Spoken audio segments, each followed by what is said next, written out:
Welcome to the craziness of the horizons of the Feed the Beast launcher. I've already set up my house. I have no clue about what the hell is going on, but the description is pretty damn neat. Plus, the actual mods in the pack is awesome. For example, you can look down the bottom left corner, and you'll see a counter for my durability, which is amazing. Honestly, that's just freaking neat. Oh, this is what the fuck? Tainted sheep? Yeah, it is technically. What the fuck is that? Didn't drop anything. What the hell is this crazy nonsense? Wow, this world is odd. But of course, as every good Minecraft start, you need to dig for about 2 hours to even get anywhere. But it shouldn't be that complicated because I already set goals for where I want to start. So, what I want to do for starters is making the smeltery. So what you need for the smeltery is a couple of things. First, you need a lot of sand, and I really do mean a lot. I'd say about 3 stacks will cover you for the structure we are to be building soon enough. So after you get the first 3 stacks of sand, we'll move on to the next point. For the next part of the smeltery, you need a lot of clay. Clay can easily be found in any river, really. I just walked up to this river and found it instantly. No issue whatsoever. Only thing you need to know is how to locate a river, and that shouldn't be that hard. The knowledge from real life does apply here. A small pitch of water surrounded by something, and I'm being attacked by an earth elemental. Interesting. It's pretty easy to find, pretty common too, so there shouldn't be any problems finding it. But what the hell is up with this damn taint? Thumbcraft my ass. What's that? Tendril. God. Anyway, should be close to some more right here. Should be some. Yeah, that is. As I said, it's quite common. You can't really miss it. Go. Pick up as much of the clay as you did of the sand, and then we'll move on to the last piece. Usually gravel is extremely annoying because it dumps down and destroys your chance of mining anything, and then you have to clean it up and then dump it somewhere because it's usually useless. But in this case I was extremely lucky to find it on the side of a mountain. Very specifically a close one, not that far away from my house. And in this case, it's very useful because it is the last ingredient for the grout, as it's called. That is the how should I put it? The it doesn't have a word really. The type of material you need to smelt to actually get the meltery up. It's ironic you have to smelt something to smelt something. But there you go. There you go. You want about as much of this gravel as you can, because you never know when you're gonna find it again. Gravel is a bit more precarious and a bit more annoying to get because obviously you have to dig around in caves for bloody ages before you even find it.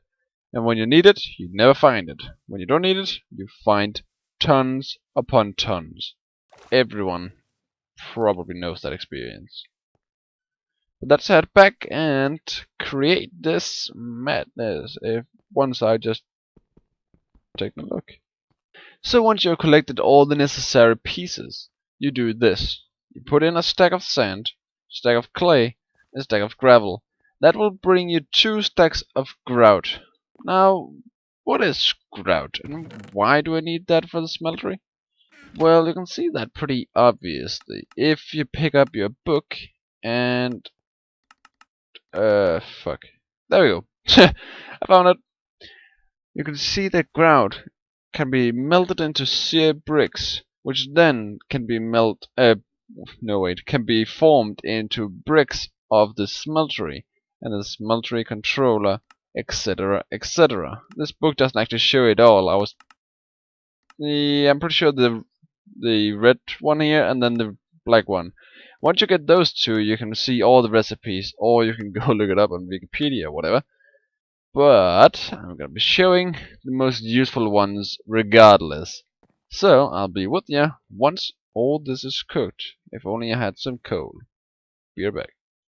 So not only did I manage to find a lot of coal, I found about 30 pieces, I also found a lot more gravel, which is pretty useful. I might as well just make another stack. Go out right away. What's that? Mixed sand. That's weird. Anyway, grout. There we go. I can fill this up. Wrong button, or rather wrong material. Pick up that. Pick up those. There we go. So here we go. Normal brick, pretty easy. Just four of them. Just four in a small square. God damn it. Like that's the book. The third book. Then the smeltery controller. No wait, that's the drain. Controller is this. There we go. And then we make the drain, which does exactly what you might think it will do. It drains, but it needs a faucet. That's pretty easy to make too. Once you got those, you pretty much got the base stuff. But there's one thing missing. There is yet one thing that needs to be done. So I'm gonna make another furnace. There we go. Plunk it down behind here because I'm most likely not gonna use it again. Plunk in some wood. I'm reckoning 2 would be enough. I just need one small piece of glass. That's all. Just gonna wait for it. Meanwhile, I can pick these up. Oh my, oh my. There we go. Glass. Then we go back to the crafting bench. Take the seared bricks. Make a circle. That makes the smeltery drain. But if you put the glass in the middle, it makes a seared tank. Boom! You got all the necessary pieces to start off with. So, I'll just show you how I prefer to set it up. Because it has a tendency to bug out sometimes. I usually put the controller in the middle here. Invalid structure. I kinda like that it says that, because there's a reason why it says it. The smeltery won't function properly because you need a certain amount of blocks to actually form the damn thing. So in the first place, what you need to do is fill up this area I've marked up here, plus these pieces of cobblestone, these 9 pieces, and then the ring around it. Then it will create the actual smeltery. But if you go to math, you'll most likely figure out, hey, that looks a bit excessive with the amount of grout I've been making. Well, no, because I want this to be multi-layered. The smeltery can only smelt so much at a time because of the space inside it. So if you make it 1 tile high, which this is marked for at the minute, it will only smelt 9 pieces of the given ore at a time. But if you make it 2 high, it will smelt 18, and so on and so forth. You can pretty much see how it grows. It's pretty easy to figure out. So there shouldn't be any issues in that area. Once you actually got all the stuff where you need it, or want for that matter, you can start just cooking up. It's basically working like a furnace, except the fuel it requires even is not coal. It's buckets of lava, which you pour into the seared tanks. From there on, it's just as a furnace, with the exception of you have to pour it out using the drain. But all that I'll get back to another time. For now, I'll just focus on making the damn tank itself. Okay, so it's all done. When it comes to the smeltery, there's a few small awesome things. First off, you don't actually need the corners. You can see the smeltery actually works, and I just nicked these corners. Yeah, they're completely gone. You can always just put them in like I want to. I think it's ugly just having that weird, not even square in the middle. But that's just a cosmetic. The practical side of it is, you can see now, this is what I talked about earlier. This is 9 spots. Boom. Twice as many. Boom. Thrice. This actually allows it to melt 27 pieces of ore at once. It's amazing. But you might notice there's no drain on it. I'd recommend putting it right here. Oh, I actually got the block. Because that way, unless it bugs of course, you can put another one here or here. And you'll still have no problems. You could even, if you have more space than me, or for some reason want a million drains, you can put them actually either side. It doesn't even have to be on the side with the smeltery controller. It could even be even higher. But I just like it there. So there's two things you want for that thing, just to pump stuff into. Just grabbing all the stuff. There we go. Okay, actually I had it on me, didn't notice.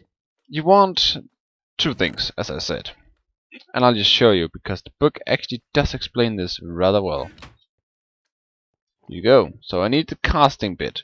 Once your tank, 90, yeah, ignore the numbers. They probably add up if you don't want it to look beautiful.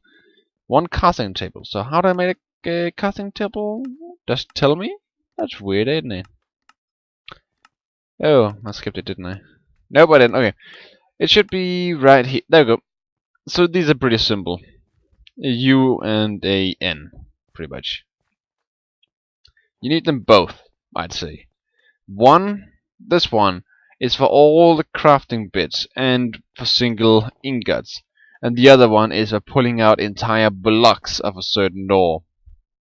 Usually it's more helpful just pulling out the blocks, but there is times where you want to pull out just one at a time.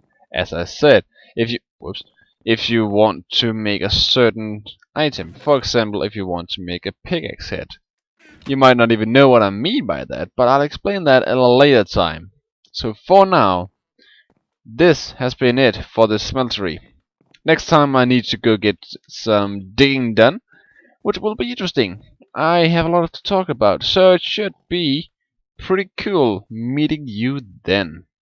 So if you like this, you can press the like button and all that other arbitrary shit that we all know, or if you even know what I mean. In case you don't want to know what I mean, like if you like, press the like button, that is. You can subscribe if you want to see more. And you can leave a comment if you have something you want to know about the Horizons Feed the Beast pack. So, meanwhile, I say good night.